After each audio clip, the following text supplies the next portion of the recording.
அபுதாபியில் வெறும் 50 லட்சத்தில் வீடு. நானோ பிரைம் ப்ராப்பர்ட்டிஸ் அபுதாபி. வேட்பாளர் அறிவிப்பு அப்படி தனிச்சையா நடக்கிற மாதிரி ஒரு கருத்து உருவாக்கம் செய்யப்படுது.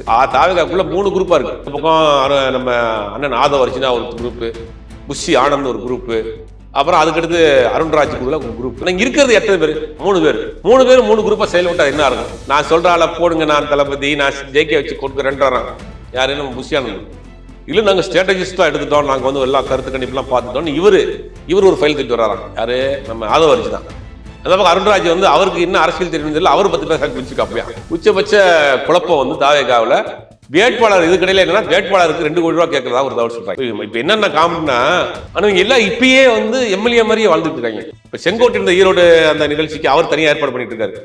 இந்த பக்கம் பாத்தீங்கன்னா இந்த புஷி ஆனந்த் அவர் தனியாக ஏற்பாடு பண்ணிட்டு இருக்காரு. அதனால வந்து நாஞ்சில் பஞ்சாயத்து ஒட்டுமொத்தமாக உள்ளுக்குள்ள வந்து குழப்பத்தில் தான் ஓடிட்டு இருக்கு. அனுபவம் இல்லாமல் இருக்கிறாங்க. ஆரம்பிக்கிறப்ப இத்தனை ஆட்டமா இருக்குன்ற ஒரு கட்டுக்கோப்பா, ஒரு ஒழுக்கமா, ஒரு ஒரு ஒரு இதுக்குள்ள வரல அவங்க. இப்ப கட்சிக்குள்ள ஏகப்பட்ட குழப்பங்கள், ஏகப்பட்ட பிரிவா செயல்படுறாங்க. என்ன நினைக்கிறாங்கன்னா, நேரடியா விஜய் அப்படியே தேர்தல் முடிஞ்சவனே நேரடியாக விஜய் முதலமைச்சர் நேரடியாக ஆக முடியாது. எம்எல்ஏக்கள்லாம் தேர்ந்தெடுக்கணும். அந்த எம்எல்ஏக்கள் 115 பேர் தேர்ந்தெடுக்கிறதுக்கு ஓட்டு போடணும் மக்கள். இவ்வளோ விஷயம் இருக்குது. அப்போ இதெல்லாம் வந்து எப்படி நடக்க போகுது அப்படிங்கிறது வெயிட் பண்ணி தான் பார்க்கணும். தலைமை தான் அது மெயின். அவரோட கண்ட்ரோலில் இருக்கணும், எல்லாமே நேரடி பார்வையில் இருக்கணும், அவருடைய கட்டுப்பாட்டில் இருக்கணும். இருந்தால் அந்த பிரச்சனை வராது. 50க்கும் மேற்பட்ட உலக நாடுகளில் 100 கோடிக்கும் அதிகமான ஆகாயம் தமிழ் பார்வையாளர்களுக்கு பேரன்பும் திருநன்றி. ஆகாயம் நேயர்களுக்கு வணக்கம். பொதுவாக ஒரு கட்சியினுடைய வேட்பாளர் அறிவிப்பு அப்படின்றது வந்து ரொம்ப ஃபார்மலா ஒரு மேடையில இல்லைன்னா வந்து இப்போ ரீசெண்டாக சமூக வலைதளங்கள்லாம் வந்து அந்த கட்சி ரொம்ப பிரம்மாண்டமா நடத்திட்டு இருக்கிறாங்க. தாவேகாவில் யார் வேட்பாளராக இருப்பா, யாரை வந்து வேட்பாளராக போட போறாங்க, விஜய் அவர்கள் வந்து எந்த தொகுதியில் நிற்பார் அப்படின்றதெல்லாம் தான் இன்னைக்கு வந்து தாவேக தொண்டர்கள் மத்தியில் ஒரு பெரும் எதிர்பார்ப்பா இருக்கு. அதுக்கு நடுவில் ஒரு சில தொகுதியில வந்து அந்த தொகுதியில ரொம்ப வேகமாக செயல்பட்டு இருக்கக்கூடிய ஒரு சில பேர் தங்களை வேட்பாளராக சொன்னதும் இல்லை அவங்க கூட இருக்கவங்க சொன்னதும் வந்து அரசியல் வட்டாரங்களில் பெரும் பேசுபொருளாக இருக்கு. அது குறித்த விரிவாக பேச போறோம். மூத்த பத்திரிகையாளர் திரு சுபேர் அவர்கள் கூட. வணக்கம் சார். வணக்கம். தாவேகாவினுடைய அறியப்பட்ட முகங்களில் ஒருத்தர் வந்து திரு பிரபு அவர்கள் நம்மலாம் பார்த்துருப்போம். அவர் கூட இருந்த ஒருத்தர் வந்து இவர் தான் இந்த தொகுதி வேட்பாளர் அப்படின்னு சொல்ல போக அதே மாதிரி இன்னொரு இடத்துலையும் நடந்திருக்கு. இந்த சம்பவத்தை பத்தி சொல்லணும் அப்படின்னா, இந்த வேட்பாளர் அறிவிப்பு அப்படி தனிச்சையா நடக்கிற மாதிரி ஒரு கருத்து உருவாக்கம் செய்யப்படுது. தம்பி தான் வேட்பாளர், சட்டமன்ற உறுப்பினர், இவர் தான் அடுத்து வரப்போறாரு. அப்படியே ஒரு புது பொண்ணு நாணத்தோடு நிற்கிற மாதிரியே இன்று இந்த காட்சியெல்லாம் பார்த்தீங்களா? அதாவது நம்மளும் தாவேகா பத்தி பேசவே கூடாதுன்னு பார்த்தா கூட கண்டுட்டு வந்துகிட்டே இருக்கேன், எடுக்க வந்துகிட்டு இருக்கு.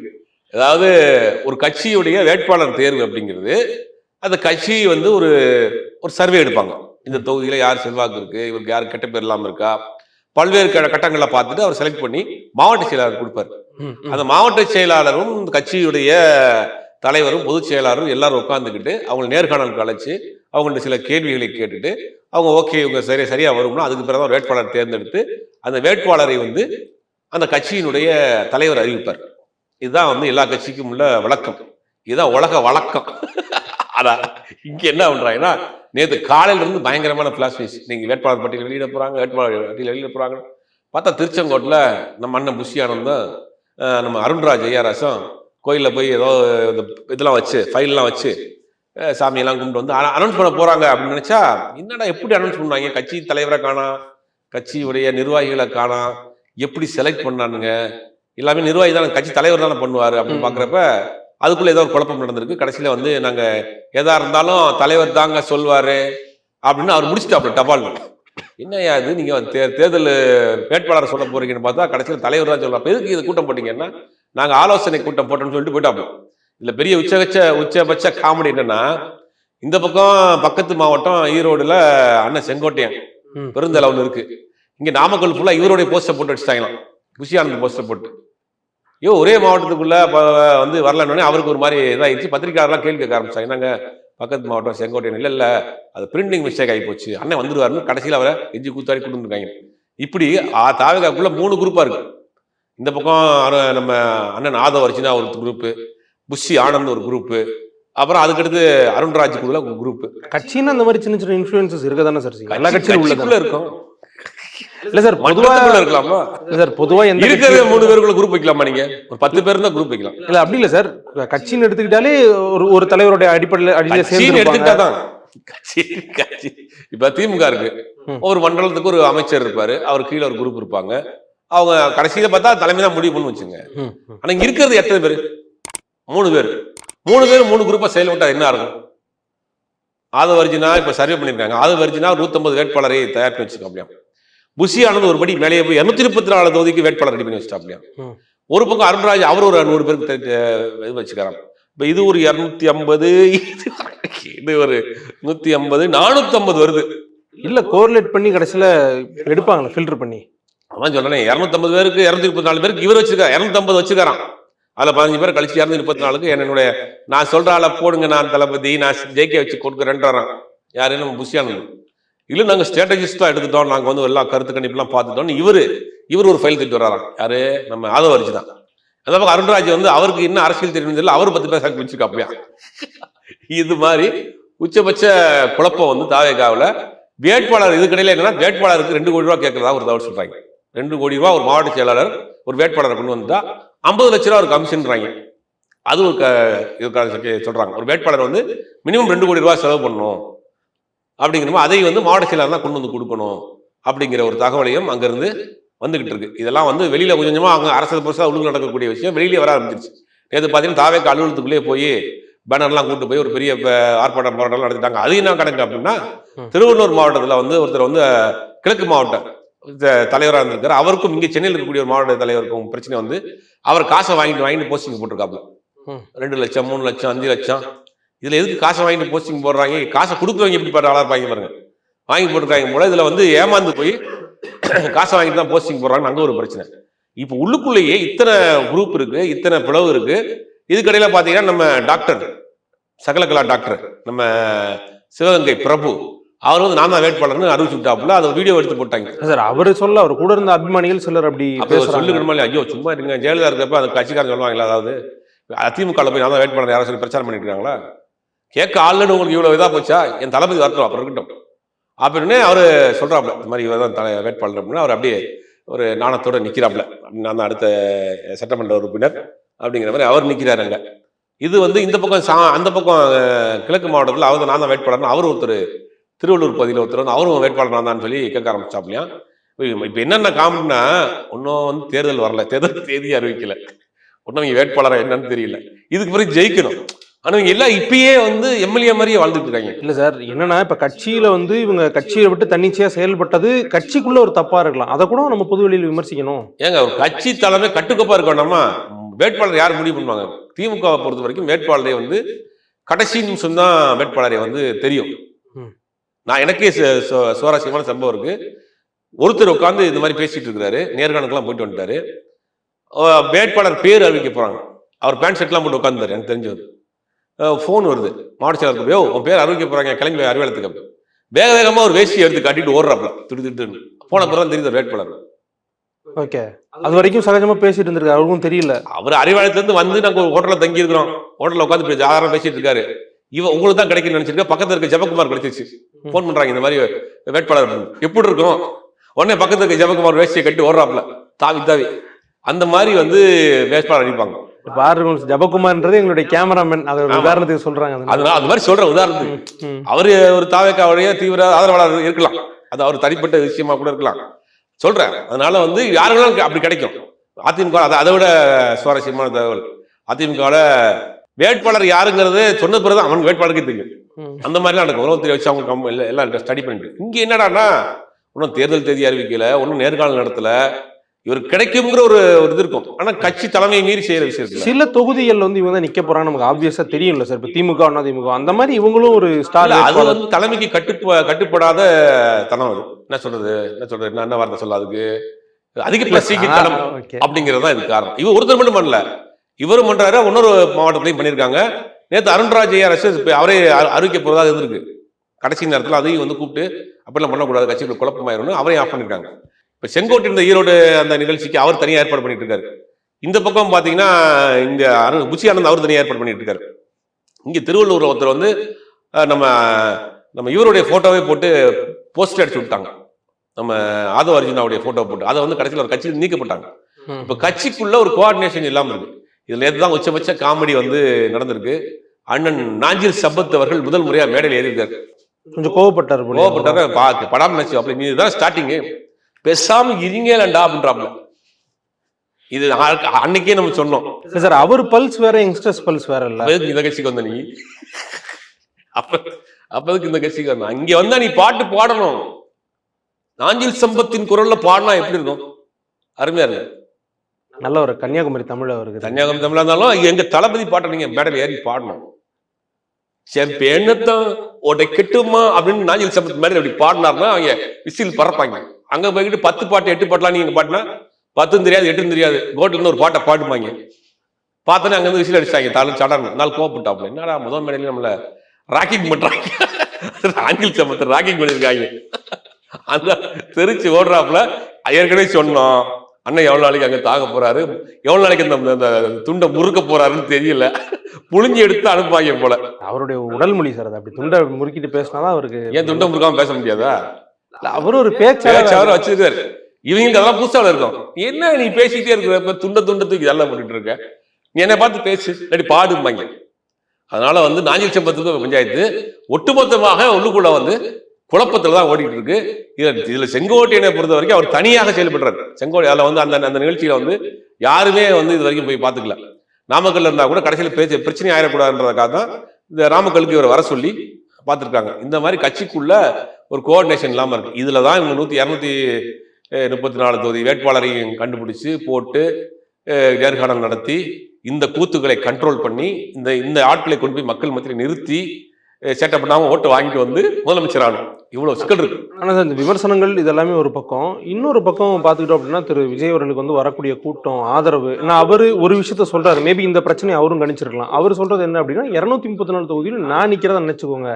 அப்ப அந்த ஃபேஸ் வேல்யூக்குன்னு ஒரு தனியா ஒரு மரியாதை, ஒரு மதிப்பு இருக்குதானே சார்? அப்ப எல்லாருக்கும் மோமடி போட்டுருவாங்க வேட்பாளர்லாம். இல்ல அது இதுக்கு முன்னாடி விஜய், உசிலம்பட்டி விஜய், சோழம் வந்தான் விஜய் அப்படின்னு எல்லா ஊர்லயும் பிரச்சாரத்துக்கு போறப்பெல்லாம் அந்த மாஸ்க போடுவாங்க. பொதுவா தலைவர்கள் சொல்றதானே, என்னுடைய முகத்தை பார்த்து நீங்க மேடையில சொல்ல மாட்டாங்க, நிர்வாகிகள் மத்தியில் சொல்லுவாங்க. நான் நிக்கிற மாதிரி ஜெயிக்கணும், வேலை பார்க்கணும்ப்பா, ஜெயிச்சு கொண்டு வரணும், உங்களுக்கு இருக்கக்கூடிய அந்த மனஸ்தாபத்தெல்லாம் வைக்கக்கூடாது, கட்சிக்குள்ள இருக்கக்கூடிய பிரச்சனைகள் அப்புறம் பார்த்துக்கலாம், நான் நிக்க வைக்கிற வேட்பாளர் நானே நிக்கிற மாதிரி பார்த்துக்கணும் அப்படின்னு சொல்ற வார்த்தையை ஏத்த இறக்கத்தோட பாட்டா பாடலாமா மேடையில? திருப்பரங்குன்றம் விஜய் எப்படி ஒரு ஆள் நிக்க முடியும்? அவன் கேட்கிறான்ல, தம்பி எப்படி தளபதி ஏற்றி தொகுதியில் எப்படி நிற்பாரு? ஒரு தம்பி என்கிட்ட கேட்கறான், ஏன்னா 230 தொகுதியும் வேட்பாளரை போட்டி போட பண்ணிடலாமா அப்படின்னு கேட்கறான். ஒரே ஆளா எப்படி போட முடியும்னு கேட்கறான். இல்லடா அவங்க தளபதி தான் நான் சொல்லணும் அப்படின்னு. இல்ல தளபதி எல்லா தொகுதியும் நிக்கதா சொல்றாரு, எப்படி அது நம்ம அரசியல் அமைப்பு சட்டத்துல இருக்கான்னு கேட்கறான் அவர் தம்பி, 15 வயசு தம்பி. அப்போ அந்த தம்பிக்கு நான் கிளாஸ் எடுத்து வர வேண்டியதா இருக்கு. புரியுற மாதிரி சொல்லணுமா இல்லையா? அது ஆனா எல்லா கட்சியிலுமே இந்த மாதிரியான குழப்பங்கள் சீட்டு கொடுக்காம சண்டை போட்டதை நம்ம பார்த்துருக்கோம் சார். அப்ப அதுக்கு இது கொஞ்சம் எல்லா அரசியல் கட்சியில இருக்கும், அரசியல் கட்சியில இருக்கும், அது சொல்றேன். நீங்க எப்படி சொல்றீங்க பாருங்க, மத்த கட்சிகள்னா சகஜமா எடுத்துக்கிறீங்க, அது தாவே காலம் வரும்போது அதை இல்ல என்ன சொல்றேன், அவங்களுக்கு குறைத்து மதிப்பிடல, ஒன்னும் அனுபவம் இல்லாம இருக்கிறாங்க, ஆரம்பிக்கிறப்ப இத்தனை ஆட்டமா இருக்கேன்ற ஒரு கட்டுக்கோப்பா, ஒரு ஒழுக்கமா, ஒரு ஒரு ஒரு இதுக்குள்ள வரல, அவங்க ஒரு ஒரு வட்டத்துக்குள்ள வராம இருக்கிறாங்க, தன்னிச்சையாக செயல்படுறாங்களே. ஒரு மேடையில கூட நாஞ்சில் சம்பத் மாதிரியான ஒரு 50 வருஷமா பேசின பேச்சாளருடைய ஆரம்பிக்கிறதுக்கு முன்னாடி விசில் அடிச்சிட்டாங்க டப்புன்னு. அவர் டென்ஷன் ஆயிட்டாப்ல, விசில் அடிச்சிட்டாப்புல. அப்புறம் பெசாம இருக்கின்றாப்புல, ஒருத்தர் இடியாப்பம் வைக்கிறான் உடலையே. அதனால அவரால் தாங்க முடியாம இருக்காப்புல. அதனால இதுதான் சொல்றேன், ஒன்றும் அனுபவம் வேணும். ஒரு ஆளை மட்டும் வச்சு சரி பண்ணிட முடியாது. ஒரு 5 வருஷம் இவங்களை ஒரு பயிற்சி பண்ற மாதிரி நடத்தி இவங்களை அரசியல் படுத்தி அரசியல் அப்புறம் கொண்டு வரணும். இப்ப கட்சிக்குள்ள ஏகப்பட்ட குழப்பங்கள், ஏகப்பட்ட பிரிவா செயல்படுறாங்க. இதுல விஜய் இதை எப்படி எடுக்க போறாருன்னு தெரியல. இது என்ன காமெடினா, கட்சியோட செயற்குழு கூட்டத்துக்கே விஜய் வர மாட்டேங்கிறாப்புல. அவர் கட்சி கூட்டத்துக்கே, வேற கட்சிக்கு இல்லை, அவர் கட்சி கூட்டத்துக்கே வர மாட்டேங்கிறாப்புல. இதெல்லாம் தாண்டி தான் அவங்க அரசியலை சந்திக்கணும், தேர்தல் களத்தை சந்திக்கணும். திமுக அதிமுக கட்சியை எதிர்த்து வாக்குகளை வாங்கி சட்டமன்ற உறுப்பினராக ஆகி, சட்டமன்ற உறுப்பினரெல்லாம் சேர்ந்துதான் ஒரு முதலமைச்சரை தேர்ந்தெடுக்கணுங்கிற அந்த விஷயம் அவங்க முதல்ல புரிஞ்சு 120 எம்எல்ஏவாவது குறைஞ்சபட்சம் வந்தா தான் ஒரு முதலமைச்சர் வேட்பாளராக ஒருத்தர் தேர்ந்தெடுக்க முடியும். இதெல்லாம் முதல்ல புரியணும்ல உங்களுக்கு. இது 5 வருஷம் ஆயிருமே. இது பொதுவா என்ன நினைக்கிறாங்கன்னா, நேரடியா விஜய் அப்படியே முதலமைச்சர் தேர்தல் முடிஞ்சவனே நேரடியா விஜய் முதலமைச்சர் ஆயிடுவாங்க. முதலமைச்சர் நேரடியாக ஆக முடியாது, எம்எல்ஏக்கள்லாம் தேர்ந்தெடுக்கணும். அந்த எம்எல்ஏக்கள் 115 பேர் தேர்ந்தெடுக்கிறதுக்கு ஓட்டு போடணும் மக்கள். இவ்வளவு விஷயம் இருக்குது. அப்ப இதெல்லாம் எப்படி நடக்க போகுது அப்படிங்கிறது வெயிட் பண்ணி தான் பார்க்கணும். ஒரு தொகுதியில வந்து ஒரு 2 பேர் இருக்காங்க கட்சிக்காக வேலை செய்யறவங்க, ஒருத்தர் கொடுத்துட்டாங்க, இன்னொருத்தருக்கு உடன்பாடு இல்லைன்னா நம்ம பார்த்துருப்போம் வேலை செய்யாம விட்டுருவாங்க, இல்ல கூட்டணி கட்சி கொடுத்துருப்பாங்க, இவர் ரொம்ப கஷ்டப்பட்டு தொகுதியில வேலை செஞ்சிருப்பாரு, வேலை செய்யாம விட்டுருவாங்க. இப்ப நீங்க சொல்ற மாதிரி சார் ஒரு 3 பிரிவு இருக்கு அப்படின்னா அது அப்படியே ஆல்டர்னேட்டா நம்ம போட்டோம் அப்படின்னா எந்த தொகுதியிலுமே பெருசா வேலையும் நடக்காது. அதான் அந்த குழப்பம் தான் போயிட்டு இருக்கும்ல. புஷியானந்த் மன்றத்திலிருந்து வச்சிருக்காரு அந்த நண்பன் நம்ம அவர் வந்து அந்த விஜய் மக்கள் இயக்கத்துல இருந்து இருக்கிறாரு, அவங்க தான் அவருடைய கண்ட்ரோல்ல தான் வச்சிருக்காரு. ஏன்னா பல மாவட்ட செயலாளர்கள் எல்லா மாவட்ட செயலாளர்களையும் போட்டு உருவாக்கி இந்த கட்சி ஸ்ட்ரக்சர் போட்டது அவர் தெரிஞ்சவங்க தான், அவர் உருவாக்குனது தான். புதுசா வந்துகிட்டு நீங்க வந்து அதை வந்து ஓவர்டேக் பண்றப்ப ஆட்டோமேட்டிக்கா கேட்பான்ல, தலைவர் புஷியை வர சொல்லுமா, பொதுச்செயலாளர் வர சொல்லுங்க, நீங்க என்ன கேட்குறீங்கன்னு கேட்பான். நீங்க யாருன்னு கேட்பான். செங்கோட்டையன்லாம் 50 வருஷம் நான் வந்து அரசியல்வாதிங்க, 8 முறை கோபிச்செட்டிப்பாளையத்தில் சட்டமன்ற உறுப்பினர், புஷியை வர சொல்லுமா அவன். அப்போ அவருக்கு அசிங்கமா இல்லையா? அப்போ வேலை செய்வானா செய்ய மாட்டான் அவன். ஆதவர்ஜினா பாப்பில் தம்பி நான் ஸ்ட்ராட்டஜிஸ்ட்லாம் வச்சிருக்கேன், கையில் ஒரு பேனாலாம் எடுத்து கணக்கு கொண்டு வரப்ப இந்த கணக்கெல்லாம் சொல்லாத, புஷி எங்க எடுத்து தளபதி வர சொல்லுமா. அப்போ எப்படி இதை வந்து மிங்கிளாகும்? இது தேர்தலில் நேரம் வர வர வர வர வர இன்னும் வந்து சீட் கிடைக்காதவன், நான் மன்றத்துல இருந்து இருக்கேன் ஒருத்தன் நேற்றே போய் அங்கேயே ஆர்ப்பாட்டம் பண்ணிட்டானுங்க. இந்த மாதிரியான பிரச்சனைகள் அதிகமாக வர்றதுக்கான வாய்ப்புகள் அங்கங்கு தென்படுகிறது அப்படிங்கிறதான் பார்க்க வேண்டியதா இருக்கு. இத்தனை ஸ்ட்ரீம்ஸ் இருந்தால் வேலை எப்படி சார் நடக்கும்? ஏன்னா எண்ட் ஆஃப் த டே ஒன்று தலைமை இல்லைன்னா மாவட்ட செயலாளர் இவங்க கண்ட்ரோலில் வந்துரும்னு வச்சுக்கோங்களேன். இப்போ இத்தனை ஸ்ட்ரீம்ஸ் இருந்துச்சு அப்படின்னா அது தலைமை தான் அது மெயின்.